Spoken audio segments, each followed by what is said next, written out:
कि आने वाले साल 2025 क्या दर्शाता है। कई सिचुएशंस ऐसी आएंगी जब कर्क राशि वालों को एंजाइटी के इश्यूज या डिप्रेशन की समस्याएं भी देखने को मिल सकती है। लव लाइफ या पर्सनल लाइफ की बात करूं तो अच्छी रहने वाली है।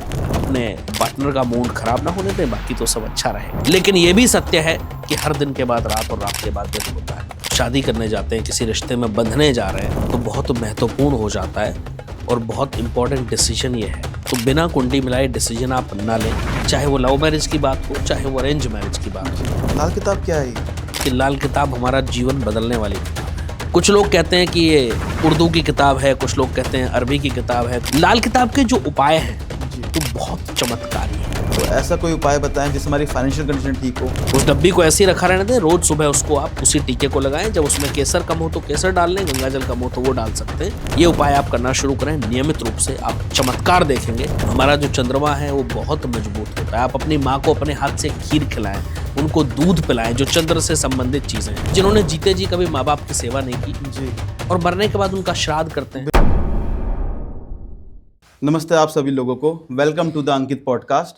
तो आज का पॉडकास्ट जो है वो इतना इंटरेस्टिंग होने वाला है क्योंकि इस पॉडकास्ट में हम जानेंगे आने वाले साल 2025 के बारे में, सभी राशिफल के बारे में जानेंगे। इसके अंदर कैसे बनी रहेगी माँ लक्ष्मी की कृपा आप लोगों के ऊपर, कैसे जो आपका कर्ज है, जो बढ़ता हुआ कर्ज है, उससे आपको छुटकारा मिलेगा, कैसे मिलेगी जॉब प्रमोशन और कैसे बिजनेस की अपॉर्चुनिटीज़ मिलेगी, कैसे आपके घर में खुशियाँ बरकत बनी रहेगी इस साल आने वाले 2025 के बारे में।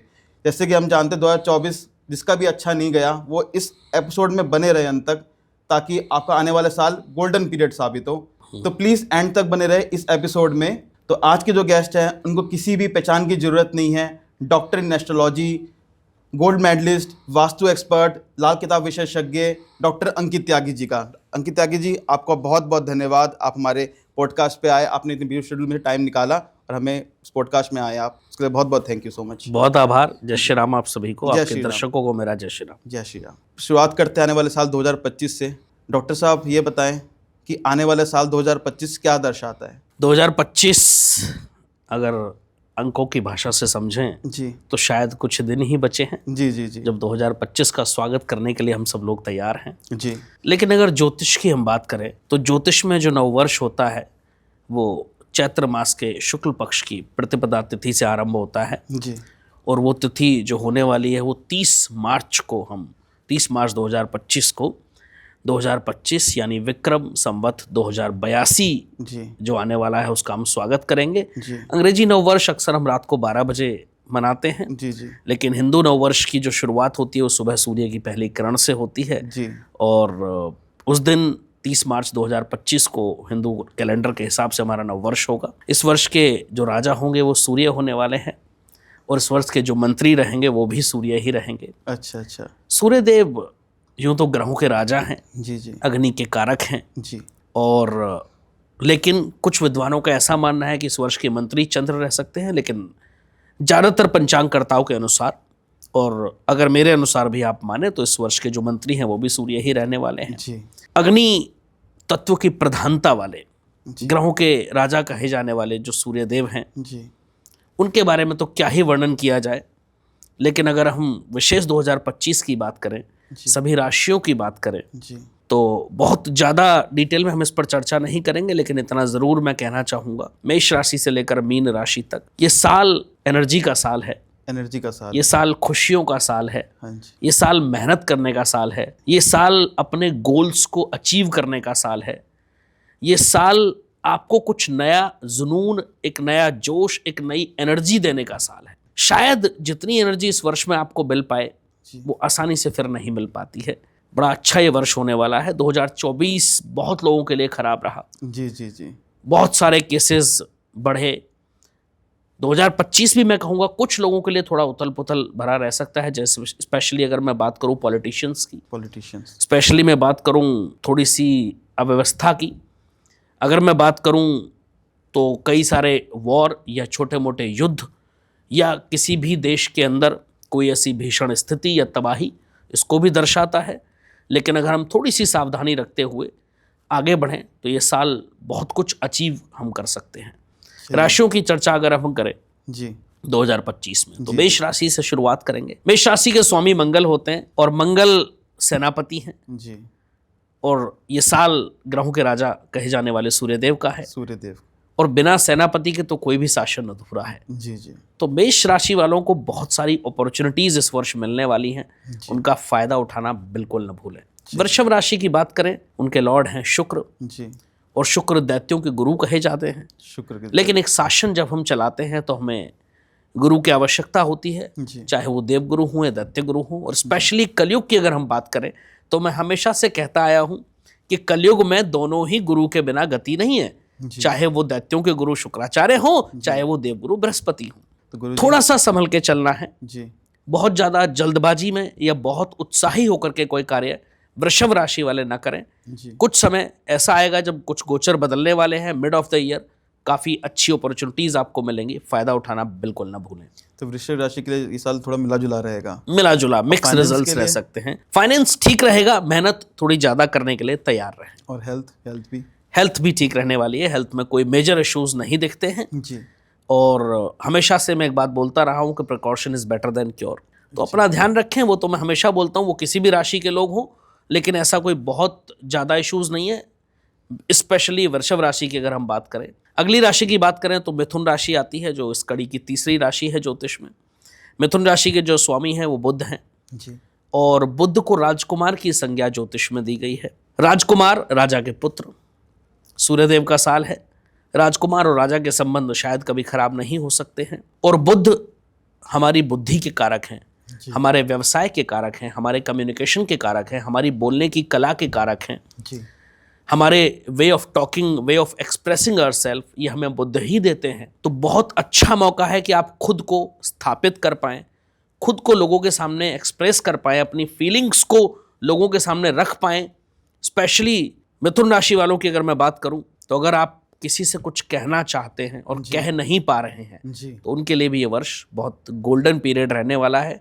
मार्च 30 के बाद 2025 में जी। आप इसका फायदा उठाना बिल्कुल ना तो भूलें। मतलब अपॉर्चुनिटीज बहुत मिलेंगी इस साल मिथुन बहुत राशि वालों को, बहुत बाकी उनको करना है इस चीज के ऊपर, मेहनत तो आप ही को करनी मेहनत होती करनी है है जी। हमेशा। अपॉर्चुनिटीज को बिल्कुल फायदा उठाना है। बिल्कुल और बिल्कुल। फाइनेंस कैसा रहेगा इनका? फाइनेंस अच्छा रहने वाला है। जब आपका कम्युनिकेशन अच्छा होता है, आप लोगों से अपनी बात कह पाते हैं, अपने आप को एक्सप्रेस कर पाते हैं, बिजनेस में आगे बढ़ पाते हैं, तो निश्चित है कि फाइनेंस का अच्छा होना और डेफिनेट ही माने। कोई हेल्थ इश्यू इस साल? कोई मेजर इश्यूज नहीं रहने वाले हैं, तो बहुत ज्यादा घबराने की आवश्यकता नहीं है, अपना ध्यान रखें। इस कड़ी की अगली राशि है कर्क राशि। कर्क राशि चंद्रमा की राशि है, और अगर यूं कहें कि कर्क राशि के स्वामी चंद्रमा है, और चंद्र को जो प्रकाश मिलता है वो सूर्यदेव से ही मिलता है। जी। चंद्रमा के पास अपनी एनर्जी या अपना प्रकाश नहीं होता है, अपना उसके पास लाइटिंग नहीं होती है, वो सूर्यदेव से ही उनको मिलती है। जी। बहुत सपोर्ट इस वर्ष उनको मिलेगा अपने लोगों का, जी। स्पेशली उन लोगों का जिनके राशि स्वामी सूर्य हैं, जैसे सिंह राशि वाले। जी। अगर आप उनके साथ कोई कार्य करना चाहते हैं, आगे बढ़ना चाहते हैं, तो निश्चित रूप से बेझिझक आगे बढ़ें। जी। थोड़ी सी चुनौतियां जीवन में आ सकती हैं, उसका ध्यान रखें, हर कदम पर सतर्क रहें। कोई भी ऐसा कार्य जो बहुत ज़्यादा रिस्की हो जी। या बहुत ज़्यादा जहां आपको विचार विमर्श करना पड़े, उसको बिना किसी एक्सपर्ट की सलाह के न करें। हो सके तो उस फील्ड के किसी भी एक्सपर्ट से सलाह ले लें, उसके बाद आगे बढ़ें। हेल्थ अच्छी रहेगी। जी। थोड़ा सा पेट की समस्याएं कर्क राशि वालों को रह सकती हैं, जी। उसका विशेष ध्यान रखें। कई सिचुएशंस ऐसी आएंगी जब कर्क राशि वालों को एंजाइटी के इश्यूज या डिप्रेशन की समस्याएं भी देखने को मिल सकती हैं। लव लाइफ या पर्सनल लाइफ की बात करूं तो अच्छी रहने वाली है। अपने पार्टनर का मूड खराब ना होने दें, बाकी तो सब अच्छा रहेगा। तो जैसे गुरुजी आपने बताया कि एंजाइटी हो सकती है और कहीं ना कहीं दिक्कत आ सकती है, तो उसके लिए कोई उपाय है, कोई रेमेडी इस राशि वालों अगर के लिए? उपाय की बात करें तो सबसे पहले मैं कहूँगा कि अपने चंद्रमा को आप मजबूत रखें। चंद्रमा मजबूत चंद्रमा को मजबूत करने का जो सबसे अच्छा और आसान उपाय है वो आप अपने घर में एक चांदी का गिलास ले आएं। जब भी घर में दूध पिएं, पानी पिएं, चांदी के गिलास में पीना शुरू करें, आपको बहुत फायदा होगा। इसके रिजल्ट थोड़े स्लो हो सकते हैं, लेकिन इसके जो रिजल्ट्स होते हैं वो परमानेंट होते हैं, परमानेंट, और ऐसे लोगों को इसके बहुत अच्छे रिजल्ट्स मिलते हैं। ठीक है, ये उपाय जरूर करें। इस कड़ी की अगली राशि है सिंह राशि, जिसके स्वामी खुद सूर्य हैं। जी जी जी। और सूर्य का ये वर्ष है, सूर्य ही राजा हैं, सूर्य ही मंत्री हैं। मैं कहता हूँ गोल्डन पीरियड है सिंह राशि वालों के लिए। गोल्डन पीरियड साबित होने वाला है। इसका फायदा उठाना बिल्कुल न भूलें। जितना हो सके, जी, जितनी मेहनत आप कर सकते हैं, जितना ज्यादा खुद को एक्सपेंड आप कर सकते हैं इस वर्ष में, बिल्कुल कीजिएगा। पीछे नहीं हटना है, हिम्मत नहीं हारनी है। कई मौके ऐसे आएंगे जब शायद ठोकर लगे और आप गिरे, लेकिन फिर से खड़े होना है और फिर अपने कामों में जुट जाना है। चलिए, थोड़ा सा सेहत का ध्यान रखें, हार्ट इश्यूज रह सकते हैं, हार्ट से संबंधित प्रॉब्लम्स, दिल की समस्याएं हो सकती हैं, उसका ध्यान रखें। अपना रूटीन टेस्ट या जो भी आपके डॉक्टर से सलाह है वो लेते रहें। कोई विशेष उपाय की आवश्यकता नहीं है। सूर्यदेव को जल जरूर अर्पण करें। तो गोल्डन टाइम साबित होने वाला है सिंह राशि के लिए, सिंह राशि वाले जातकों। 2025। इस कड़ी की अगली राशि है कन्या राशि, जी।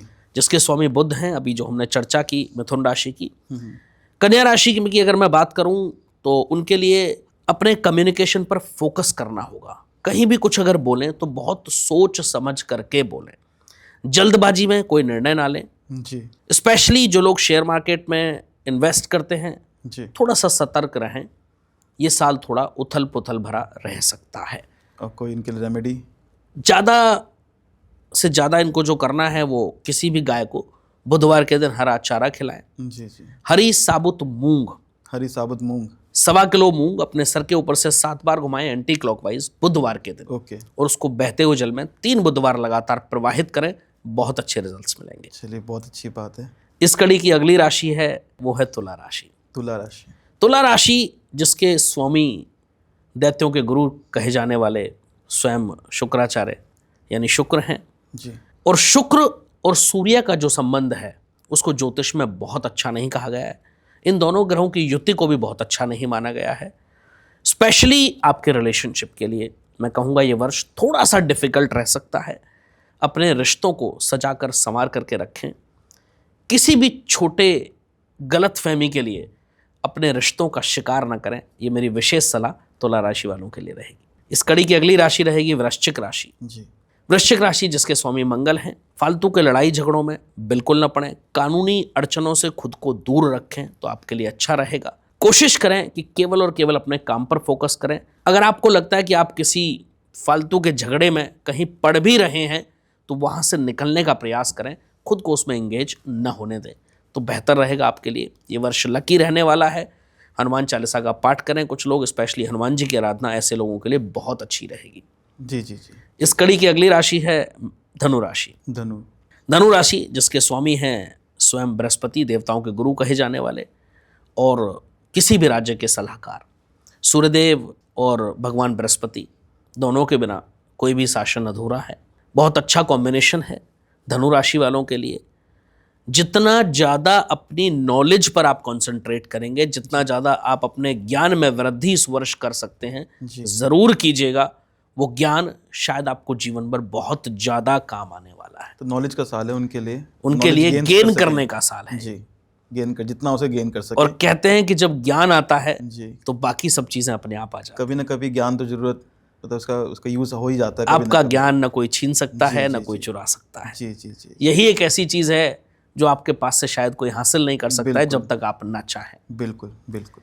अगली राशि होने वाली है मकर राशि। शनिदेव की राशि है। वैसे तो शनिदेव को स्वयं सूर्यदेव का पुत्र कहा गया है, लेकिन कहते हैं कि शनिदेव और सूर्यदेव की माने तो दोनों परस्पर शत्रु हैं। ज्योतिष के अनुसार बनती नहीं है, दोनों की आपस में नहीं बनती है। तो विचारों का मतभेद इस वर्ष रहेगा मकर राशि वालों के लिए। स्पेशली सिंह राशि वालों के साथ कुछ झगड़े रह सकते हैं।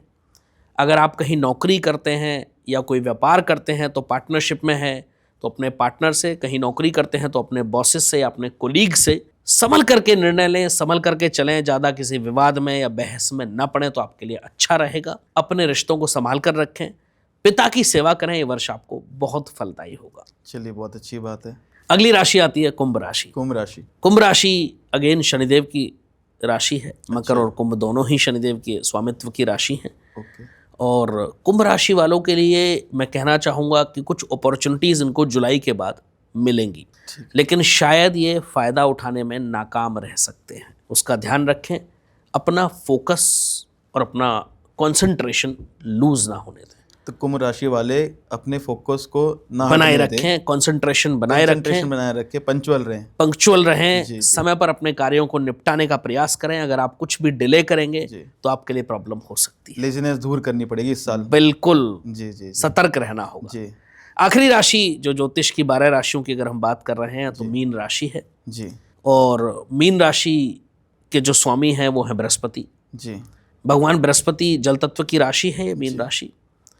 अगर हम कहें कि थोड़ा सा सेहत का ध्यान इनको रखना होगा, बहुत ज़रूरी है इनके लिए। स्पेशली अगर आप बाहर का या गरिष्ठ भोजन ज़्यादा करते हैं तो उसका ध्यान रखें। अपना जो थॉट प्रोसेस है, जो आपका विजन है, उसको क्लियर रखें। अपॉर्चुनिटीज़ आपके सामने खड़ी होंगी जी। लेकिन अगर आप अपना फोकस क्लियर नहीं रखेंगे, अपना विजन क्लियर नहीं रखेंगे तो शायद आप उनको अचीव ना कर पाएं। तो मीन राशि वाले इस साल फास्ट फूड से दूर रहे।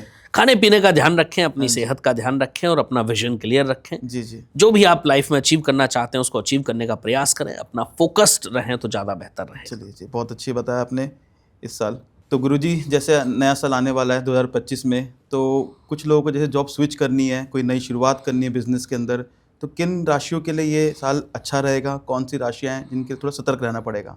अगर हम राशियों की बात करें जी तो स्पेशली मिथुन राशि और कन्या राशि वाले, जी जैसा मैंने बताया, जी उनके लिए रास्ते इंतज़ार कर रहे हैं। जी आप आगे बढ़िए, आपको नेचर, ईश्वर भी आपके साथ हैं।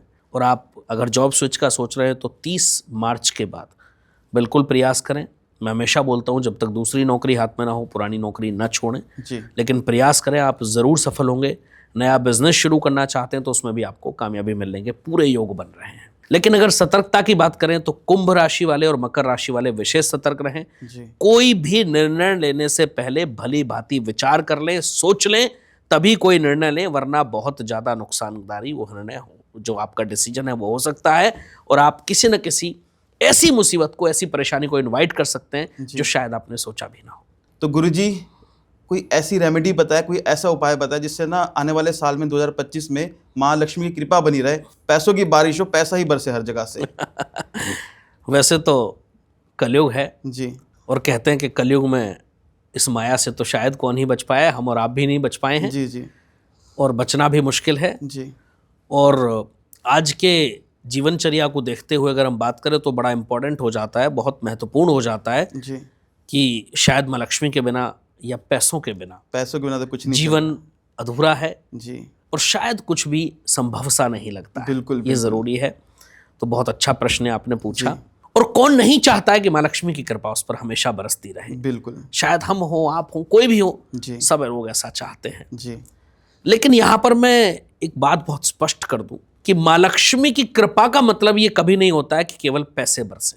जी पैसे और माँ लक्ष्मी का, माँ लक्ष्मी को धन धान्य की, जी माँ लक्ष्मी को वेल्थ की देवी कहा गया है। जी जी। लेकिन इसका मतलब ये बिल्कुल नहीं है जो आजकल लोग कहते हैं कि अपना शुक्र मजबूत कर लो तो धनवर्षा होगी, आप अपनी हथेली पर 2 और 4 लिख लो तो धनवर्षा होगी, कोई कहता है कि आप कोई स्विच वर्ड ले आओ वो बोल लो तो धनवर्षा हो जाएगी। हाँ जी धन तो अपने कर्मों से ही आता है, जी जी इसमें कोई दो राय कतई भी नहीं हो सकता ही। जी लेकिन माँ लक्ष्मी का आशीर्वाद अगर बना रहे जी। तो ये सत्य है कि जीवन में धन धान्य सुख सुविधाओं की कमी नहीं रहती है। तो मैं कहता हूं कि सबसे पहले तो अपने कर्मों को सुधारें। जी दूसरा, माँ लक्ष्मी कौन है?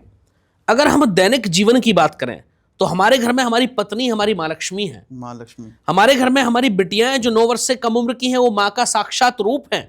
नवदुर्गों में हम उन्हीं को भोजन कराते हैं, उन्हीं के चरण छूते हैं, उन्हीं से आशीर्वाद लेते हैं। जी तो अगर आप अपने घर से ही शुरुआत करें तो मैं कहता हूं कि उससे अच्छा उपाय शायद नहीं हो सकता है। मैं हमेशा से ये बात बोलता आया हूं, अपनी पत्नी का सम्मान करना शुरू करें, जी उनको नाम से बुलाना बंद करें, उनसे कोई भी इस तरह की बात जो शायद उनको हर्ट करे वो करना बंद करें। मैं हमेशा बोलता हूं जब आप सुबह किसी भी काम पे निकलते हैं, शाम को अपने घर जाएं, कभी खाली हाथ ना जाएं। जी। आप 2 टॉफी लेके जाओ, 4 टॉफी लेके जाओ, कोई फर्क नहीं पड़ेगा। घर के लिए सब्जी लेके जाओ, राशन लेके जाओ, लेकिन खाली हाथ घर जाना बंद कर दो और उसको ले जाकर के अपनी पत्नी को दें। पत्नी को दे। माँ लक्ष्मी की कृपा अपने आप आनी शुरू हो जाएगी। अगर आपके घर में छोटी बच्चियां हैं जी जी तो आप उनको शुक्रवार के दिन अपने हाथ से कोई भी मीठा सफ़ेद चीज़ खिलाएं। आप उनको खीर खिला सकते हैं, कोई सफ़ेद मिठाई आप मीठी खिला सकते हैं, बहुत शुभकारी रहता है। जी एक विशेष उपाय आप कर सकते हैं जो चाहते हैं कि माँ लक्ष्मी का विशेष आशीर्वाद उन्हें मिले। जी। हर शुक्रवार खाने की कोई भी सफ़ेद चीज़, दूध, दही, चावल, घी, आटा, पनीर, जो भी आपका मन हो, जैसी आपकी श्रद्धा हो, अपनी श्रद्धा अनुसार, अपनी क्षमता अनुसार आप गरीब कन्याओं को, जो छोटी छोटी कन्याएं होती है 9 वर्ष से कम उम्र की, उनको दान करना शुरू करें। यथाशक्ति आप दान करें, आपके जीवन में मार्ग प्रशस्त होने शुरू हो जाएंगे और जब आपके सामने रास्ते खुलते हैं, आपके सामने अपॉर्चुनिटीज होती हैं, तो अपने आप माँ लक्ष्मी की कृपा आ जाती है और अपने आप धन वर्षा भी होनी शुरू हो जाती है। अगर हम कहें कि कोई ऐसा उपाय कि जिसको हम आज बोले और कल ऊपर से धन बरसने लगे, तो ये सिर्फ मनगढ़ंत कहानियां हैं, ऐसा कभी भी सच नहीं हो सकता है। और जो भी लोग ऐसा बोल रहे हैं, मैं कहता हूं वो शास्त्र विरुद्ध है। शास्त्रों में ऐसा कोई वर्णन कहीं भी नहीं मिलता है। तो गुरुजी माँ लक्ष्मी आपके घर पे ही है, आपकी छोटी बेटी, आपकी वाइफ, तो इसमें इनकी रिस्पेक्ट कतई भी इनके लिए कोई दो राय नहीं हो जी सकते जी। हैं। तो गुरुजी एक चीज़ देखी गई है, कई लोग कनेक्ट करेंगे इससे कि ना कई लोगों के ना पैसे फंस जाते हैं, किसी को उधार देते हैं, किसी के तकलीफ में काम आए, उधार दिया, पैसे वापस नहीं मिल रहे। बिजनेस वालों के लिए तो सबसे ज़्यादा देखी गई है, पेमेंट्स रुकी हुई हैं, अपनी ही पेमेंट के लिए काम हो गया, बिजनेस हो गया, पेमेंट नहीं मिल रही है, कंपनी वाले पेमेंट रोक के बैठे हुए हैं, दे ही नहीं रहे पेमेंट।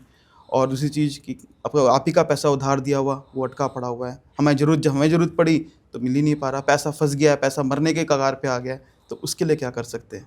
ये बहुत अच्छा प्रश्न आपने किया। जी और आपने जो स्पेशली एक लाइन इसमें बोली कि हम मुसीबत में किसी के काम आ जाते हैं, जी और उसके बाद वो व्यक्ति ऐसे मुंह फेर लेता है जैसे बिल्कुल। शायद आपको जानता ना जी हो। जी कहते हैं कि जब वो पैसे मांगने आए थे जी तो बकरी बन के आए थे, जी, और जी, आज जी। देने के लिए अगर आप उनको फोन भी करते हैं तो शेर बन के आते हैं। ऐसा लगता है हमें अपना उधार मांगना है, हम उनसे उधार मांग रहे हैं। एग्जैक्टली वही जी। कहने का मैं प्रयास कर रहा हूँ। जी पहले तो मैं उन लोगों से भी कहना चाहूँगा, हालांकि ये कलयुग है, समझने वाले लोग बड़े कम हैं, जी बट जो समझदार लोग हैं, अगर जी। कोई मुसीबत में आपके काम आया है तो उसका एहसान नहीं भूलना चाहिए। जी जी आज आप उस मुसीबत से निकल गए, लेकिन इसका मतलब ये कतई नहीं है कि आपके पास दोबारा मुसीबत नहीं आएगी। जी भगवान न करे किसी के साथ भी मुसीबत हो, मैं हमेशा यही प्रार्थना भगवान से करता हूँ। लेकिन ये भी सत्य है कि हर दिन के बाद रात और रात के बाद दिन होता है। तो अगर हम किसी मुसीबत से निकल गए और किसी ने हमारी मदद की है तो हम प्रयास करें कि उसके काम आ सकें, या उसका कोई अगर हमें कर्जा चुकाना है तो हम वापस करें। लेकिन अगर कोई व्यक्ति ऐसा है जिनका कोई कर्जा या पैसा कहीं फंस गया है, फंस गया है। उतर नहीं पा रहा है कर्जा, या अपना ही पैसा वापस नहीं मिल पा रहा है, वो लोग आटे की छोटी छोटी गोली बना करके 108 गोली उनको रोज बनानी है नित्य रूप से, 108 और रोज गोलियां। सुबह मछलियों को खिलाना शुरू करें। ठीक है। बहुत जल्द आपके पैसे आने के रास्ते जी खुलने शुरू हो जाएंगे, मल्टीपल इनकम जी के सोर्सेज खुलने शुरू हो जाएंगे। ये कार्य आपको लगातार करना है। अब कुछ लोग इसमें 2 दिन करेंगे, 3 दिन करेंगे, फिर पूछेंगे हमारे तो रास्ते नहीं खुल रहे। जी जी तो मैं बड़ा स्पष्ट कर दूं भाई कि 2-3 दिन में कभी भी संभव नहीं है। जब भी हम कोई उपाय करते हैं तो थोड़ा सा समय लगता है, वक्त लगता है। हमारे ग्रहों को जो चाल है जी उस पर पॉजिटिव इम्पैक्ट आने में। दूसरा, अगर ज्योतिष की मैं बात करूं तो ज्योतिष शास्त्र में स्पष्ट रूप से वर्णन है जी कि कभी भी कोई भी जी व्यक्ति किसी का जीवन नहीं बदल सकता। जी जो भी ज्योतिषीय उपाय हम करते हैं, हम क्यों करते हैं? ताकि हम अपने बुरे वक्त में उसके प्रभाव को, ग्रहों के प्रभाव को कम कर सकें। जी जो हमारे पॉजिटिव रिजल्ट देने उसको वाले अच्छा ग्रह कर हैं सकें। उनको अच्छा कर सकें। जी और जब हमारी पॉजिटिविटी ज्यादा होगी, नेगेटिविटी कम होगी, तो जीवन में अपने आप रास्ते खुल जाएंगे, अपने आप हमारा मार्ग प्रशस्त होगा और हम जीवन में आगे बढ़ पाएंगे। ये उपाय करना शुरू करें, लगातार करें, आपको बहुत लाभ होगा। थोड़ा सा 1 मुट्ठी आप आटा भून लीजिएगा, जी उसमें बूरा मिलाने, भूनने के बाद, चीनी का और उस पूरा। चीनी का जो पिसा हुआ क्रश शुगर जिसको बोलते जी। हैं, वो आप मिला लीजिएगा, और उसको रोजाना सुबह चींटियों को डालना आप शुरू करें।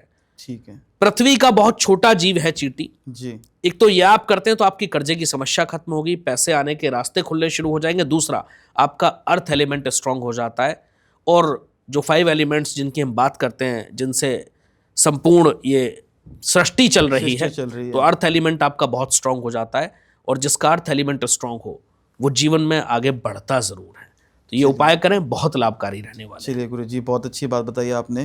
तो गुरुजी, ये तो हुई पैसों की बात, कर्ज से आपने छुटकारा दिलवा दिया, पैसों की भी बारिश करवा दी। ये जो उपाय करें, बहुत छोटे छोटे उपाय बताए आपने, बहुत सिंपल चीज़ें बताई हैं, घर में ही चीज़ें बताई हैं आपने।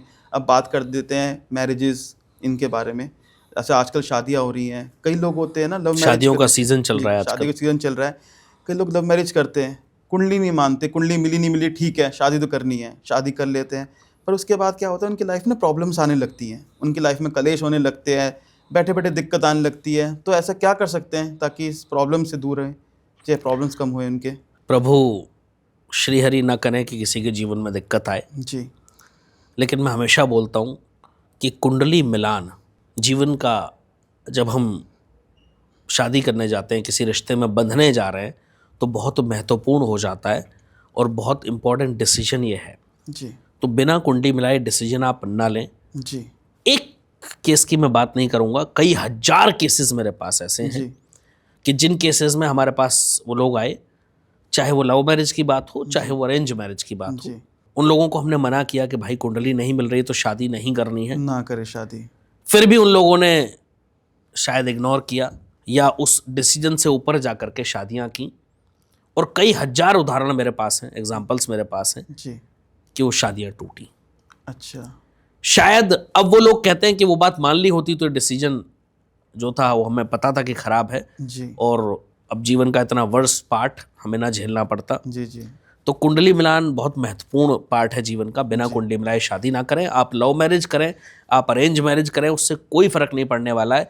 शादी क्या है? शादी दो व्यक्तियों के विचारों का मिलन है।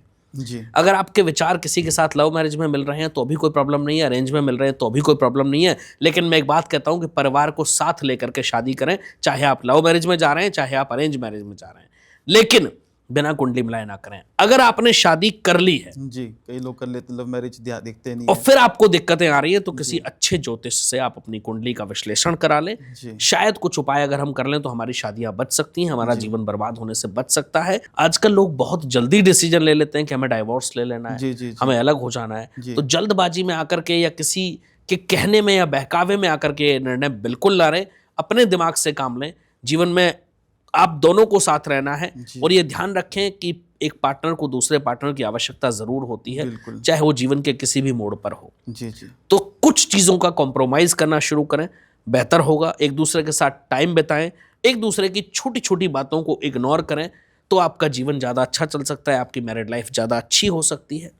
रही बात उपायों की, तो किसी अच्छे ज्योतिष से एक बार कुंडली आप दिखा करके सलाह ले लें जी। और उसके अनुसार आप उपाय करें तो जीवन में इस परेशानी से छुटकारा काफ़ी हद तक पाया जा सकता है। चलिए जी, बहुत अच्छी चीज़ बताई है। पर गुरुजी ये भी देखा गया है कुछ केसेस के अंदर कि कुंडली मिलाई है, अरेंज मैरिज, सब कुछ चीज़ अच्छा है, बेस्ट टू बेस्ट गुण मिल रहे हैं, पर फिर भी तो दिक्कतें शुरू हो गई। आपने शादी होते ही कलेश हो रहा है, मिल नहीं पा रही चीज़ें, बैठे-बैठे झगड़े हो जाते हैं, वो भी चीज़ें। तो उनके लिए भी कोई उपाय है? कि वो तो आपने कहेंगे हम सब चीज़ें मिला के देखी है, पंडित भी कह रहे थे बहुत बढ़िया शादी जाएगी, पर फिर दिक्कतें होनी शुरू हो गई। ये जो आपने एक बात इसमें ऐड की जी, कि बहुत अच्छे गुण मिलाए, जी, सबसे पहले मैं इसी बात पर आता हूँ। जी, ज़्यादातर केसेस में मैंने ऐसा देखा है कि जो लोग हमारे पास आते हैं कि हमने तो गुरुजी कुंडली मिलाई थी, जी, कोई एक पंडित जी थे, उनको दिखाई थी और उन्होंने कहा था बड़ा अच्छा सब कुछ रहेगा, जी, और हमने शादी कर ली, लेकिन अब शादी में प्रॉब्लम आ रही है। जी, जी, जी, जब हम कुंडली देखते हैं तो हम कहते हैं शादी तो होनी ही नहीं चाहिए थी। वो कहते हैं नहीं, हमने तो 2 पंडित से पूछा था या 2 एस्ट्रोलॉजर से पूछा था, 3 से पूछा था, जी, क्या बताया था? कोई कहता है हमें 28 गुण मिल रहे थे, कोई कहता है 32 गुण मिल रहे थे। जी, मैं सबसे पहले स्पष्ट कर दूं कि गुण मिलान, जिसको ज्योतिष में स्तकूट मिलान कहा गया है, जी, वो कुंडली मिलान का एक पार्ट है, वो कुंडली मिलान नहीं है। जी, आजकल बहुत सारे ज्योतिषी, सब नहीं, बहुत ज्ञानी विद्वान लोग भी भारतवर्ष में हैं, कुछ तथाकथित ज्योतिष में जिनको कहूँगा, जिनको शायद ज्योतिष का उतना ज्ञान नहीं है, ये कह सकते हैं, वो केवल गुण मिलान करके शादियां करा देते हैं। तो गुण मिलान सिर्फ और सिर्फ ये सब गुण मिलान कुंडली मिलान का एक पार्ट है। है, उसके अलावा भी बहुत सारी चीजें हैं बहुत सारी चीज़ देखी जो जाती हैं। बहुत महत्वपूर्ण हैं, जी, और उनके बिना मिलाए कुंडली के बारे में या गुण मिलान के बारे में या शादी के मिलान के बारे में चर्चा करना भी शायद असंभव सा हो जाता है। अच्छा, गुण मिलान एक महत्वपूर्ण बात है, ये मैं इसको मानता हूँ, लेकिन इसके अलावा हम बाकी चीज़ों के गौर नहीं कर सकते हैं। तो सबसे पहली चीज़ कि आप किसी अच्छे ज्योतिष से सलाह लें।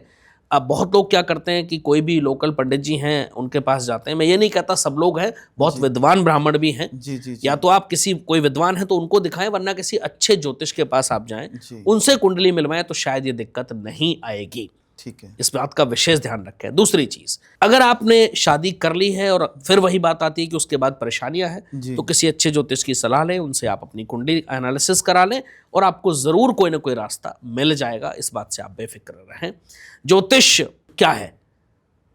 ज्योति, ज्योति, ईश मतलब ईश्वर, ओके, यानी दिव्य दृष्टि। दिव्य दृष्टि, ज्योतिष को वेदों का नेत्र भी कहा गया है। जी, हमारे जो वेद हैं, हमारे जो पुराण हैं, जो हमारे शास्त्र हैं, स्पेशली ज्योतिष शास्त्र की मैं बात करूं, भृगु संहिता की बात करूं, रावण संहिता की बात करूं, लाल किताब की बात करूं, या फिर ज्योतिष के अन्य ग्रंथों की मैं बात करूं, तो इन सब चीज़ों के अनुसार इन ग्रहों को बैलेंस करने के, इन ग्रहों के नेगेटिव इम्पैक्ट को कम करने के उपाय बहुत सारे बताए गए हैं। और उन सात्विक उपायों को अगर हम करते हैं तो निश्चित रूप से हमें उसका फल मिलता है और हमारा जीवन पॉजिटिव हो जाता है, हमारा जीवन सकारात्मक दिशा में हम आगे बढ़ने लगते हैं। जी। तो किसी अच्छे ज्योतिष से सलाह लें, ज़रूर आपको लाभ मिलेगा। तो कोई भी प्रॉब्लम हो ऐसी, तो ऐसे कोई उपाय नहीं है, आपको ज्योतिषी के पास एक्सपर्ट को दिखाना ही पड़ेगा ताकि सही से समाधान मिले उस चीज़ का। बिल्कुल, जैसे एक कहावत आपने सुनी होगी, नीम हकीम खतरे जान। जी अगर आप किसी अनपढ़ डॉक्टर से जी या किसी बिना पढ़े डॉक्टर से दवाई लेते हैं, जी जी तो वहाँ कहीं ना कहीं एक रिस्क बना रहता है आपके जीवन के लिए। जी वैसे ही आप ज्योतिष या एस्ट्रोलॉजर को इतना हल्के में ना लें। जी जी अक्सर लोग ये करते हैं कि वो शायद कुछ पैसे बचाने के लिए जी या समय बचाने के लिए कि दूर नहीं जाना चाहते, मैं ये भी कहूँगा, या उनको लगता है कि सब एक ही बात है, तो ऐसा नहीं है भाई। जैसे एक क्वालिफाइड डॉक्टर में और एक नॉर्मल डॉक्टर में बहुत अंतर होता है, उनकी सोच में, उनके विजन में, एक्सपीरियंस उनके एक्सपीरियंस, उनके वे ऑफ थिंकिंग, उनका थॉट प्रोसेस, सब कुछ डिफरेंट होता है। जी वैसे ही ज्योतिष भी है। और दूसरा, आप बार बार ज्योतिष बदलें ना, मैं ये हमेशा से बोलता हूँ। जी किसी एक व्यक्ति से सलाह लें, जो व्यक्ति आपका हमेशा मार्गदर्शन करता रहा है, उसी के पास जाएं। अगर आपको लगता है कि आप जिससे मार्गदर्शन ले रहे हैं वहाँ कोई प्रॉब्लम है, तो आप एक कोई ऐसा व्यक्ति चुनें जिस पर आपको लगता है कि ये व्यक्ति हमारा जीवन पर्यंत मार्गदर्शन कर सकता है, जी और उसमें आप आगे बढ़ें। निश्चित आपको अच्छी सलाह मिलेगी, अच्छी गाइडेंस मिलेगी। कोई भी अच्छा ज्योतिष, कोई ज्योतिष कभी ये नहीं चाहेगा कि हम किसी का बुरा करें, ये निश्चित है। तो अगर कोई भी अच्छा ज्योतिष है, कोई भी विद्वान है जिसके पास ज्ञान है, जिसने शास्त्रों को थोड़ा बहुत भी पढ़ा है, जी। ज्योतिष शास्त्र के बारे में जानकारी रखता है, आप उसके पास जाइए, उससे ज्ञान लीजिए, उससे अपनी कुंडली का एनालिसिस कराइए जी और उसके अनुसार आप आगे बढ़िए। आपके जीवन की बहुत सारी समस्याएं आने से पहले ही खत्म हो जाएंगी। तो गुरुजी, जैसे कि अभी आपने ना बात करते हुए लाल किताब का आपने अभी बात करी, लाल किताब क्या है ये? लाल किताब ज्योतिष की पद्धतियों में से एक पद्धति है, हाँ जी और यूँ कहें जी। तो भी अतिशयोक्ति नहीं होगा कि लाल किताब हमारा जीवन बदलने वाली किताब है। अच्छा लाल किताब के बारे में अगर मैं बात करूं, तो वैसे तो कुछ लोग कहते हैं कि जो भगवान सूर्यदेव के सारथी थे, वरुण देव, उन्होंने ये ज्ञान रावण को दिया और वहाँ से ये लिपिबद्ध हुआ।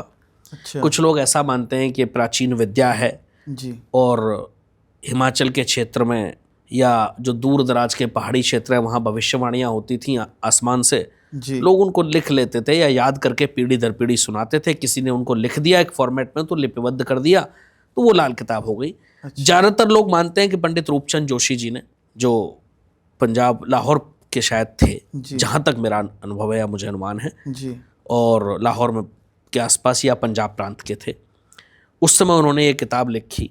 ज़्यादातर विद्वानों का यही मानना है। एग्जैक्ट कोई नहीं बता सकता है। मैं स्ट्रांगली मानता हूँ कि शायद रावण के द्वारा दिया गया ज्ञान ये है, या फिर पंडित रूपचंद जोशी जी ने उसको लिपिबद्ध कर दिया, उसको लिख दिया। जी कुछ लोग कहते हैं कि ये उर्दू की किताब है, कुछ लोग कहते हैं अरबी की किताब है, कुछ लोग कहते हैं कि ये मुग़लों ने इसको लिखा जब जी। मुग़लों का शासन भारत में था। जी तो मैं कहूँगा कि उर्दू में इसलिए लिखी पंडित रूपचंद जोशी जी ने क्योंकि उस समय उर्दू भाषा का इस्तेमाल ज़्यादा होता था। ज़्यादा होता था उस वक्त। हाँ, लेकिन ऐसा बिल्कुल कुछ नहीं है कि ये किताब हमारे ग्रंथों से मेल नहीं खाती है, हमारे शास्त्रों से मेल नहीं खाती है। बहुत अच्छी विद्या है, जी लेकिन ये सत्य है कि लाल किताब के जानकार इस दुनिया में बहुत ही कम हैं। बहुत ही कम रहे। केवल ये कह देने से कि लाल किताब एस्ट्रोलॉजर हैं, जी वो लाल किताब एस्ट्रोलॉजर नहीं हो जाते हैं। लाल किताब का ज्ञान बहुत कम लोगों के पास है, ये सत्य है। तो गुरुजी, जैसे कि आपने डॉक्टरेट करी एस्ट्रोलॉजी में, वैदिक एस्ट्रोलॉजी में आप इतने बड़े रहे हैं, तो आपका कैसे हुआ कि रुझान की लाल किताब की तरफ आप डाइवर्ट हुए? वैदिक ज्योतिष की अगर मैं बात करूं तो जी 12 वर्ष की उम्र से मैं वैदिक ज्योतिष कर रहा हूँ। अच्छा जब मेरी उम्र लगभग 12 वर्ष की थी, और अभी इतना समय हो गया, 25 साल से ज़्यादा हो गए। जी और ऐसा नहीं है कि मैंने वैदिक ज्योतिष को छोड़ दिया। वैदिक ज्योतिष में आज भी फॉलो करता हूँ, जी क्योंकि बहुत ज़्यादा ग्रंथ और बहुत ज़्यादा ज्ञान वैदिक ज्योतिष में अवेलेबल है, लिटरेचर बहुत ज़्यादा अवेलेबल है।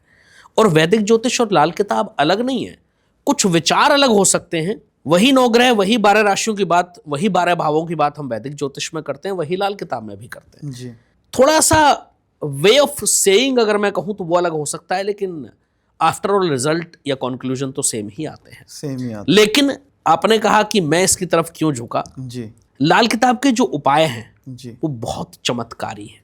लाल किताब के उपायों का जो रिजल्ट्स है, जी जी। कई केसेस ऐसे भी हैं कि जहां हमने घंटों में लाल किताब के उपाय के रिजल्ट देखे हैं, अच्छा। कुछ ही घंटों में। अभी रिसेंट का एक उदाहरण मैं आपको दे रहा हूं। जी एक बच्ची थी जी और इनफैक्ट उस समय हॉस्पिटलाइज थी, अभी वो ठीक है, घर पे है। और अचानक मेरे पास वो कुंडली आई जी और मात्र 2 से 3 दिन का ये पूरी कहानी है कि उस बच्चे को फीवर हुआ, डॉक्टर के पास गई, सडनली स्वेलिंग हो गई, हॉस्पिटल चली गई, अल्ट्रासाउंड हुआ, दुनिया भर के और टेस्ट जो भी डॉक्टर्स फॉलो करते हैं सारे प्रोसीजर फॉलो किए। जी। सडनली उसी रात वेंटिलेटर पे चली गई। एक दिन में इतने सब कुछ? मात्र 2 से 3 दिन में सब कुछ हो गया। जी उसके बाद वो मेरे पास कुंडली आई, जी कुंडली का अध्ययन किया, तो मैंने उनको एक छोटा सा उपाय बताया।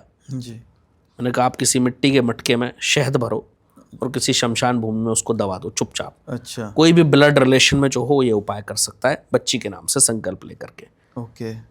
ये उपाय उन्होंने किया, मात्र 4 घंटे में वो बच्ची वेंटिलेटर से वापस आ गई। चमत्कार हो गया। तो प्रभु की कृपा है, वही करने वाले हैं। जैसे आपने बताया कि कुछ ही घंटों में रिजल्ट मिल जाता है किसी किसी केसेस में। मैं ये बिल्कुल नहीं कहूँगा कि हमने कुछ किया या जी, उन्होंने जी। कुछ किया, करने वाले तो ईश्वर हैं, वही करते हैं। जी, ऊपर वाले। लेकिन इतने क्विक रिजल्ट्स और भी ऐसे सैकड़ों एग्जाम्पल्स मेरे पास हैं, हजारों एग्जाम्पल्स मेरे पास हैं, जी जहाँ केवल कुछ घंटों में, कुछ दिनों में, कुछ हफ्तों में हमने रिजल्ट्स दिए जी इन उपायों को करा के। इसलिए लाल किताब के उपायों की तरफ मेरा रुझान हुआ। और ये आज से नहीं है, जी जी। लाल किताब मैं लगभग 20 वर्षों से पढ़ रहा हूँ, अच्छा। इनफैक्ट पढ़ा भी रहा हूँ।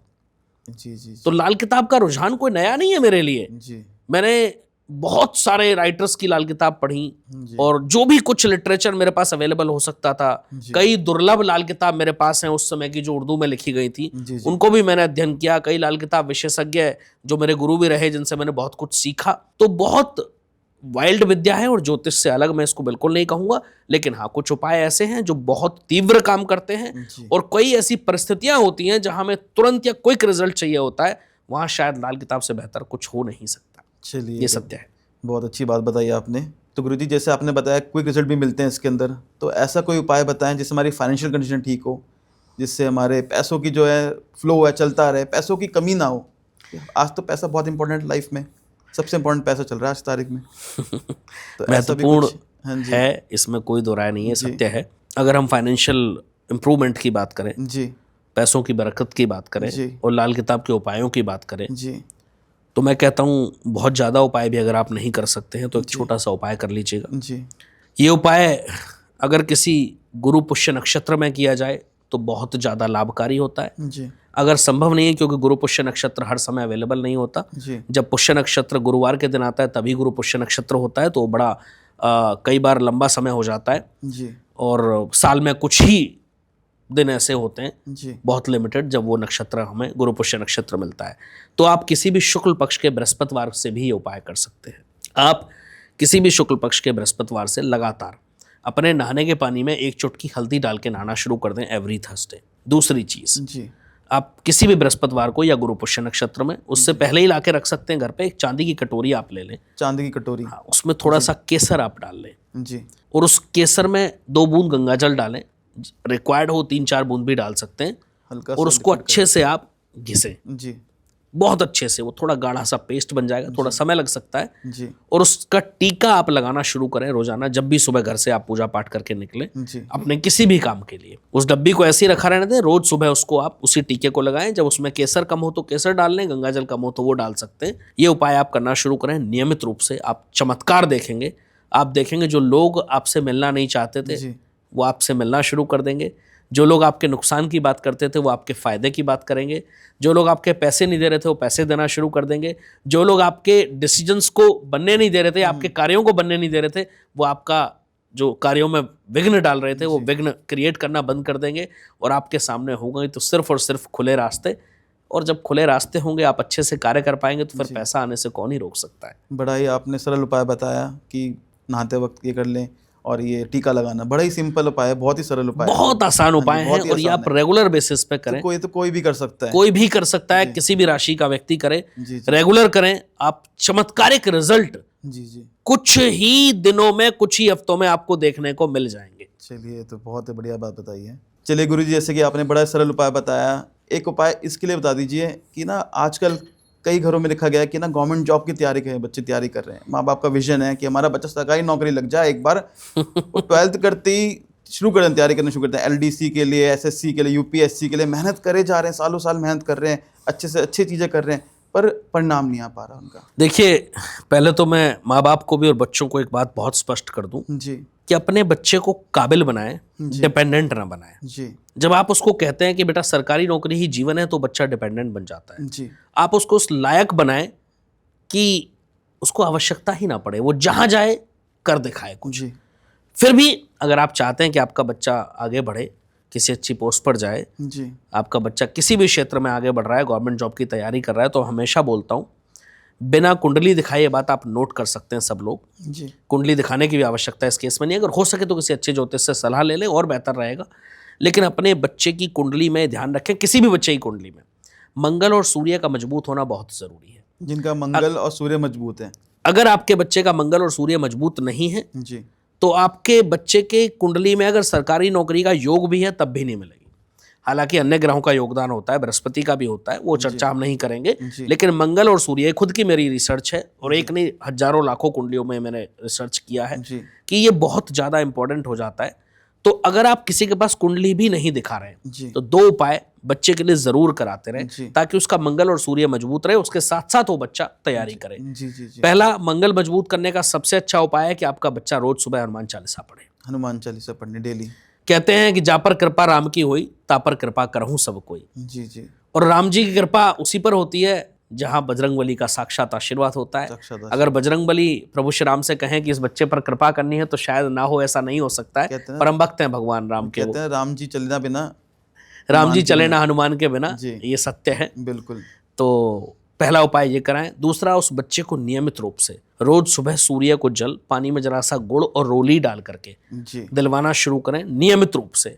वो बच्चा जब भी पढ़ाई करे ईस्ट फेसिंग करके, पूर्व दिशा की तरफ मुख करके पढ़ाई करे, जी जरूर कामयाबी मिलेगी। और कामयाबी मिलने के जो चांसेस हैं वो कई गुना बढ़ जाएंगे। ठीक ये बहुत छोटी सी चीज है लेकिन इसका ध्यान बहुत ही रखें। सिंपल उपाय है, बहुत सिंपल बताया आपने, कहीं नहीं जाना, घर में ही सारे उपाय बता रहे हैं चीज के लिए। सबसे अच्छी बात यह है कि कई सारे ज्योतिषी तो होते हैं, एस्ट्रोलॉजर्स होते हैं, बड़े बड़े उपाय बताए हैं, लोग सोचते हैं नहीं यार ये चीज़ बढ़िया बता रहे हैं, कोई दूर जाना है, उधर जाना है, कुछ डिफिकल्ट से, आप तो बहुत ही सिंपल बता रहे हैं। देखिए, जो बच्चा मेहनत कर रहा है, जो तैयारी कर रहा है, जी अगर मैं उसको रोज कोई ऐसा उपाय बताऊं जिसमें उसके 2 घंटे 4 घंटे बिल्कुल व्यस्त हो बिल्कुल रहे हैं जी तो शायद लॉजिक नहीं बनता है, हाँ जी क्योंकि वो बच्चा पढ़ाई पर फोकस करेगा या उस उपाय पर। बिल्कुल तो बिल्कुल उपाय ऐसा हो कि जिसमें उसका समय व्यस्त ना हो बिल्कुल। और वो उस समय को अपनी पढ़ाई में लगा बहुत ही सके। अच्छी बात बताई आपने गुरुजी ये चीज़ को लेके।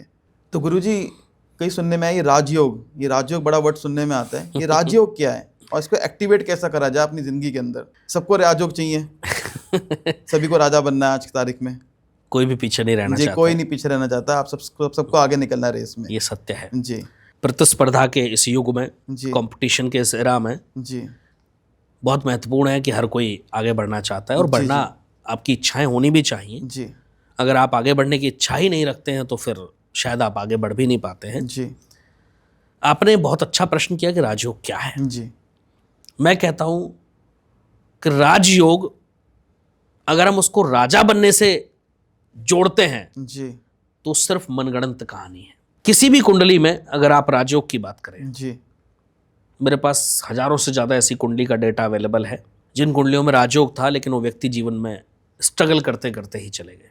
अच्छा कुंडलियों में राजयोग था लेकिन उसका फल उनको नहीं मिल पाया। सबसे पहले तो मैं ये बता दूं कि राजयोग का मतलब ये कभी नहीं है जी कि आप राजा बन जाओगे, आप राजाओं वाली जिंदगी जियोगे, जी यह संभव है। हमारी जो ज्योतिष विद्या है उसके अंदर कई सारे ऐसे योग हैं जिनको हम राजयोग कहते हैं। जी विपरीत राजयोग हो सकता है, चंद्र और गुरु का मिलन हो तो गजकेसरी योग हो सकता है, ऐसे अनगिनत कई सारे योग हैं जिनको हम राजयोग बोलते हैं। राजयोग एक वर्ड है। जी और किसी भी राजयोग को एक्टिवेट कैसे करें, तो सबसे पहले तो आपकी कुंडली में वो योग होना चाहिए। दूसरा, जिन ग्रहों से मिलकर के वो योग बन रहा है उन ग्रहों को मजबूत करें। जैसे गजकेसरी योग बड़े प्रमुख राजयोगों में से एक योग है। जी जी जी उसकी मैं बात करूं तो चंद्र और गुरु के मिलन से गजकेसरी योग बनता है। चंद्र और गुरु के मिलन से अगर आपकी कुंडली में गजकेसरी का मतलब गज माने हाथी जी और केसरी माने सिंह सिंह यानी शेर। अब हाथी और शेर जैसी ताकत, इतना बड़ा योग इसको कहा तो गया ये है। पता कैसे कर सकते हैं हमारी कुंडली में कि अगर गज आपकी केसरी योग कुंडली में, जन्म कुंडली में चंद्र की और गुरु की युति है जी तो गज केसरी योग का निर्माण होता है। जी स्पेशली केंद्र में हो तो बहुत शुभ माना गया है। जी तो वो किसी अच्छे ज्योतिष से आप सलाह लें, खुद से अपनी कुंडली का एनालिसिस करने का प्रयास ना ही करें तो बेहतर होगा। अच्छा और उसको आप मजबूत करें, गुरु के उपाय करें, आप गुरुवार के व्रत करें, साथ में चंद्रमा के उपाय करें, अपनी माँ की सेवा करें। चंद्रमा कौन है? माँ है, चंद्रमा हमारी माँ है। ममता का दिया गया है। और अगर हम अपनी माँ की सेवा करें तो हमारा जो चंद्रमा है वो बहुत मजबूत होता है। आप अपनी माँ को अपने हाथ से खीर खिलाएं, उनको दूध पिलाएं, जो चंद्र से संबंधित चीज़ें हैं। स्ट्रांग होगा। हाँ, और उनको सफ़ेद मिठाई खिलाएं। वैसा ना करें किसी को शुगर है तो फोर्सफुली खिलाएं कि मिठाई खानी ही खानी है, जी, वो जी, बिल्कुल जी। ना करें भाई। जी लेकिन हाँ, उनकी किसी भी सेवा रूप में करें, माँ की सेवा करें, माँ चाहे वो की सेवा पैर करें, दबाएं, माँ चाहे की पैर उनके दबाएं, काम में हाथ उनसे बटाएं, आशीर्वाद लें। आशीर्वाद लें। और उनका आशीर्वाद आपको इतना फलेगा जी कि शायद बाकी कोई उपाय इसके सामने फीका हो जाता है। मैं हमेशा बोलता हूं कि हमारे घर में सारी चीजें हैं, बिल्कुल। हम वहीं से उपायों की शुरुआत करें तो हो ही नहीं सकता कि हम जीवन में पीछे रह जाएं। हो ही नहीं सकता। पुराने समय में इतने संकट क्यों नहीं होते थे? जी। इतनी परेशानियां क्यों नहीं थी? इतनी बीमारियां क्यों नहीं थी? क्यों हमारे सामने हमारा विजन क्लियर होता था? क्यों हमारे सारे रिलेटिव्स, हमारे सारे जो भी हमारे रिश्ते में चाचा, ताऊ, मामा, नाना, फूफा, क्यों हमारे साथ हमेशा सहयोग के लिए खड़े होते थे? जी क्यों एक दूसरे के साथ सब लोग खड़े हो जाते थे? जी आज नहीं है ऐसा। आज बिल्कुल भी नहीं। आज सब न्यूक्लियर में आ गए अब। क्यों? क्योंकि वो रिश्ते हम उनका सम्मान करना जानते थे। और जब आप अपने रिश्तों का सम्मान करते हैं तो रिश्ते जिस भी ग्रह से संबंधित हैं वो ग्रह आपका अपने आप अच्छा हो जाता है। आप पिता का सम्मान करें, आप पिता की सेवा करें। मैं कहता हूं आप लाख सूर्य को जल चढ़ाएं, अगर आप अपने पिता की सेवा नहीं कर सकते तो बेकार है आपका सूर्य को सम्मान करना या सूर्य को जल चढ़ाना। जीवन में आपका सूर्य अच्छा नहीं होगा। आप अगर अपनी माँ का अपमान करते हैं तो जीवन में आपका चंद्रमा अच्छा नहीं होगा। आप अपनी बहन का और बुआ का आदर नहीं कर सकते हैं तो जीवन में आपका बुद्ध मजबूत नहीं हो सकता है, जितने मर्जी उपाय आप कर लेना। अगर आप अपनी पत्नी का सम्मान नहीं करते हैं तो जीवन में आपका शुक्र मजबूत नहीं हो सकता है। आप जितना मन करे उपाय कर लें। तो सबसे पहले इसकी शुरुआत अपने परिवार से करें, अपने परिवार के सदस्यों का सम्मान करना शुरू करें, अपने रिश्तों को अच्छा करें। आपका जीवन अपने आप अच्छा हो जाएगा और जीवन में सिर्फ होंगी तो खुशियां ही खुशियां। चलिए गुरुजी, बहुत अच्छा मिला आपसे, मतलब इतना इतना ज्ञान मिला आपसे। तब आपने इतनी चीज़ अच्छी बातें बताई कि घर से ही सारी चीज़ें हैं। लोग आज घर छोड़ के बाहर घूमते हैं, बाहर चीज़ें दिखाते हैं, घर में रिस्पेक्ट नहीं करते। अगर लाइफ आपको अच्छी करनी है तो घर से रिस्पेक्ट शुरू करें। अपने माँ बाप का रिस्पेक्ट करें, अपने भाई की, अपनी बहन की, अपनी वाइफ की। तो सारी चीज़ें घर से ही शुरुआत दिखाई आपने। बिल्कुल। और बहुत अच्छा बताया गुरुजी साहब पॉडकास्ट के अंदर आपने कि छोटे छोटे उपाय बताएं जो कहीं जाने की जरूरत नहीं है, कहीं कुछ करने की जरूरत नहीं है। आपकी जैसे बताया आपने कि घर के अंदर ही सब चीज़ें मिल रही हैं, अब वहीं से शुरुआत करें। वहीं से शुरुआत करें। जो कार्य आप वहां से कर सकते हैं। आप, मैंने कई लोगों को देखा है, कई सारे ऐसे उदाहरण मेरे पास हैं कि जिन्होंने जीते जी कभी माँ बाप की सेवा नहीं की जी। और मरने के बाद उनका श्राद्ध करते हैं। बिल्कुल, क्या फ़ायदा जब जीते जी कुछ नहीं कर पाए। मैं ये नहीं कहता कि मरने के बाद श्राद्ध नहीं करना चाहिए, वो हमारे शास्त्रों में विधान है, जरूर कीजिएगा, बिल्कुल। लेकिन जीते जी भी उनकी सेवा कीजिएगा। दूसरी चीज, माँ बाप से बड़ा भगवान शायद उस दुनिया में ना कोई था, ना है, ना होगा। हम जितने भी भगवानों को मानते हैं, हम किसी भी रूप में भगवान की सेवा करते हैं, उनकी पूजा करते हैं, अर्चना करते हैं, चाहे वो भगवान शिव के रूप में हो, ब्रह्मा के रूप में हो, विष्णु के रूप में हो, प्रभु श्री राम के रूप में हो, किसी भी रूप में हम भगवान को मानते हैं। जरूर मानिए, लेकिन आज तक आपने उनको देखा तो नहीं है ना। जी। तो साक्षात अगर जो है, जो आपको जो आपके साक्षात भगवान है, जिसकी वजह से आपका अस्तित्व है, जो आपको इस दुनिया में लेकर के आए, वो है माँ बाप। अगर आप अपने माँ बाप का सम्मान नहीं कर सकते हैं तो आप कितनी ही जाकर के पूजा पाठ करें, कितने ही उपाय करें, आप जीवन में कभी खुश नहीं रह सकते। ये सत्य है। चलिए गुरु जी, बहुत सी चीज़ बताई आपने और साथ में आपको बहुत बहुत धन्यवाद देना चाहूँगा कि आपने अपना टाइम निकाला। गुरु जी, थैंक यू जय सो श्री मच। जय श्री राम।